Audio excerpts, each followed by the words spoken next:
Pamilya sa usa ka intern seaman sa barko nga nakuryentehan-patay nidaug sa kaso batok sa kompaniya sa barko. Human ang unom ka tuig nakab-ot na gyud ang hustisya sa kamatayon ni Erwin Lopez kinsa nakuryentehan-patay niadtong Marso 2018 sud sa barko diin siya nag-intern sa lungsod sa Tabuelan.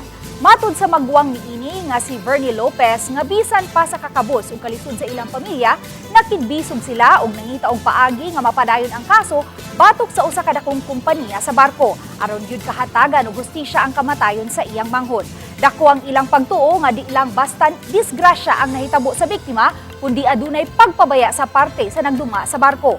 Human nga nigawas ang investigasyon sa kapulisan nga ang biktima nakuryentehan sa electrical cord o extension wire nga napaksit na ug nakita na ang copper wire sulod sa engine room sa barko.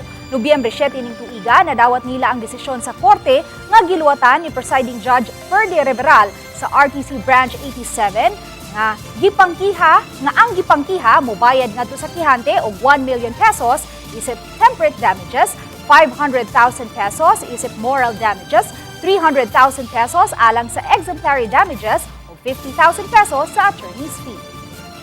So dapat i-take for responsibility unta nila kay naaman sa ilahang kumpanya ilang tang tarungon og okay pa ba or unsa pa ba inspection nila, regular inspection kay luoy sad bay ang maatlan. This is actually a very significant decision sa court, although it's not yet final, but at least it's a reminder to the operators of public conveniences like mga jeepney, shipping companies.